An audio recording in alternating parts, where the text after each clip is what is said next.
That is Zeph Daniel and Patricia Daniel. Original music. It's available on iTunes. Welcome to the Porthole to Justice. I am your host, Amelia Duran.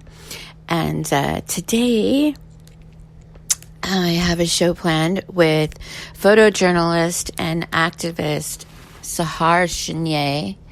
And she's been a good friend of mine for many years now. She's been on the show before, and she's a human interest photojournalist that's helping to raise awareness of the connection between non-consensual experimentation, particularly into methods of coercive control that includes brainwashing, programming, human enslavement, and trafficking.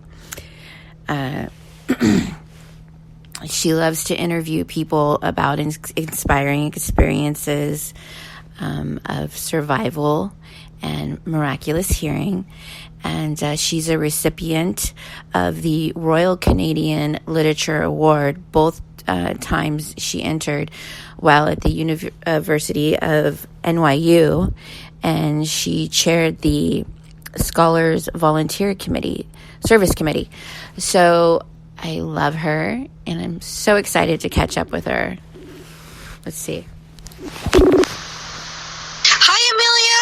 Hi, welcome to the Porthole to Justice. Thank you. How are you today?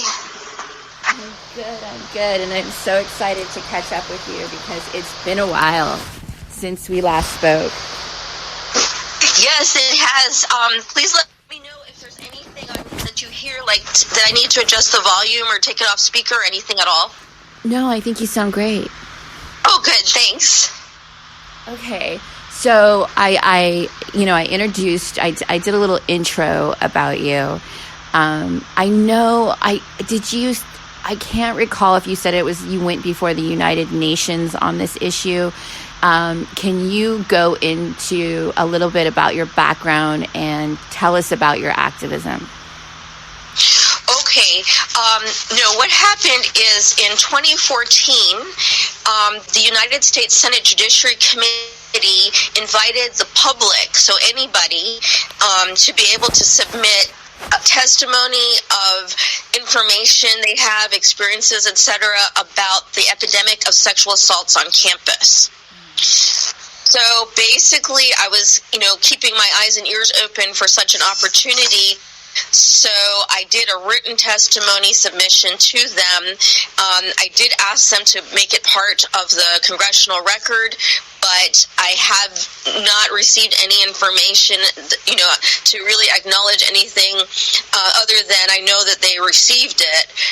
So I have, as far as I know, it's not in the congressional record, and this is a problem that I've been finding. It's a huge issue right now, and I really encourage you not to quit because the bullying that is occurring and on school campuses, the targeting, the gangstalking, and also, the rape on college campuses, it's an epidemic, and so are the suicide rates, which I've been sharing in the social media news network, are skyrocketing.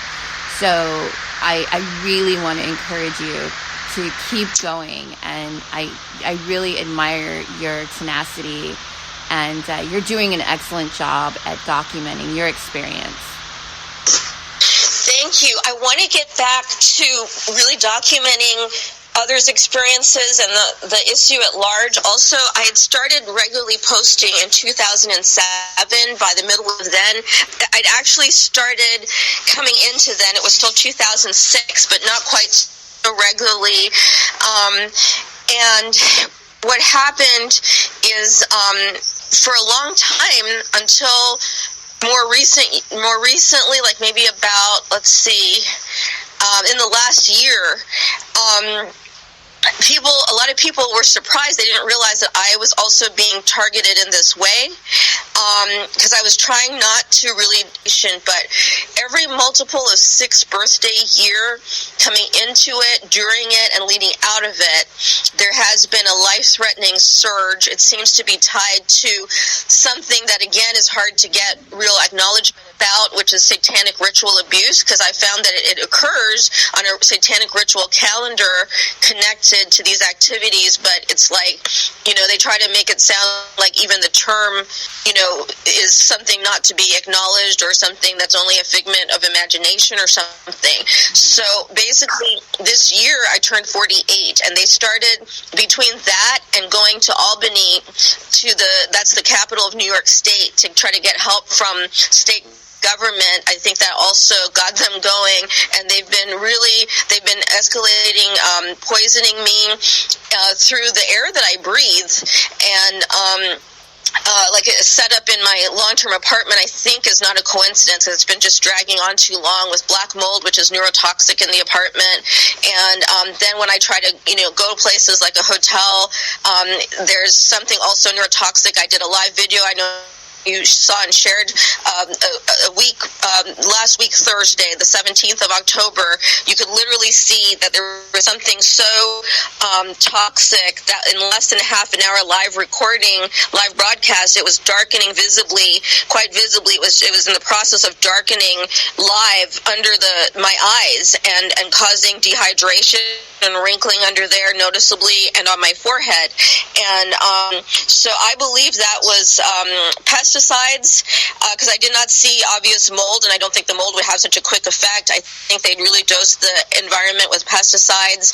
And unfortunately, I have some former experience to kind of compare with, because the person believed to be my mother, a government contracted neuropsychiatrist involved in quote, behavior modification, the umbrella category for mind control operations, black budget stuff.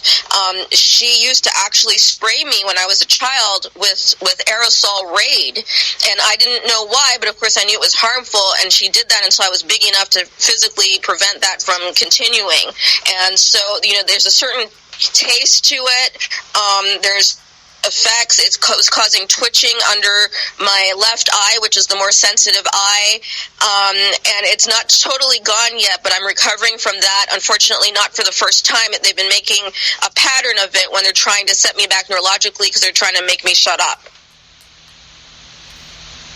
I think I've mentioned this to you in private. Just between you and I know that I studied dance for 12 years and I danced with a dance company, but you also did. What do you think, or what do you suspect, the origins or the objective of all of this is? Well, I just want to say, because, the organized predators will always be quick. I know how they scrutinize every single word, and so word choice, etc. I know. Sorry. I just kind of brought that up.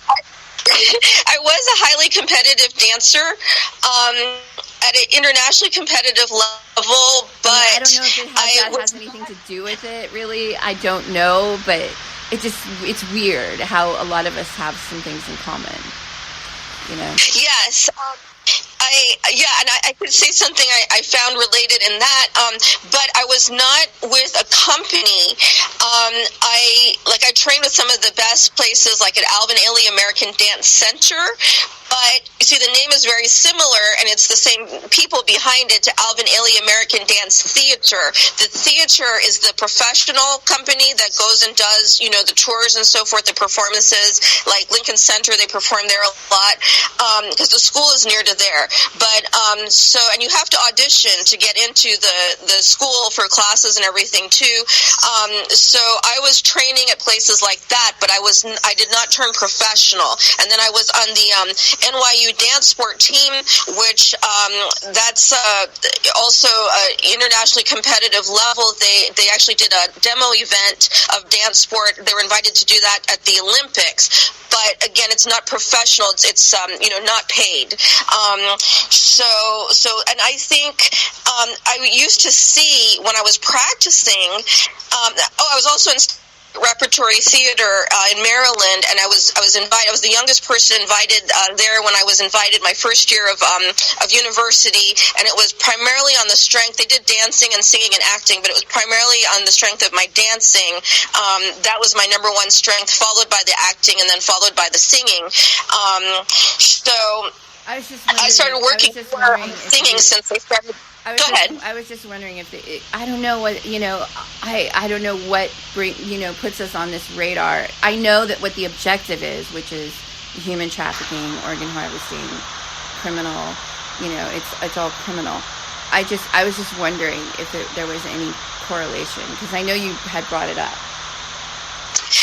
Well, I started. Okay, I started working more in the singing after they caused injuries. They actually, I would see that I was being stalked, and they really seemed to resent that I was dancing at that level. And I came across, there's a lady on, I'm trying to remember her YouTube channel. I remember her name is Renetta Jones, and I think her YouTube channel is under abbreviated Raijo, Raijo, and she's spoken of something similar. She was competitively running. She was getting to be to a level she might have ended up, competing in the Olympics or something as a runner, literally running fast enough, faster than other people, and also a minority female.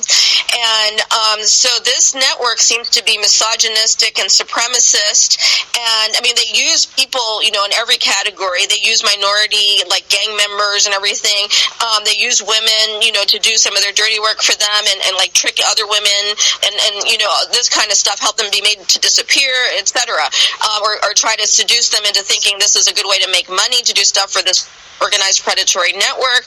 But the people at the top of it, they do seem to be basically supremacist, misogynistic white males, and for some reason they had they seem to have a real resentment if you're a merit scholar in certain fields, that they think they should be the only ones to be professionally involved with, like certain scientific fields. I was not into the hard scientists, but I've observed other people, including some on Facebook. I don't want to mention them because I'm not sure if they want to be mentioned, but some are active in the community on Facebook that have high level electrical engineering training, things like that. And these people went after them to neurologically assault and batter them down until they can hardly, articulate things, from where they should be able to be functioning much higher than just being able to articulate a sentence. So it does seem that, they have a real resentment, and they'll go after people in certain categories, including,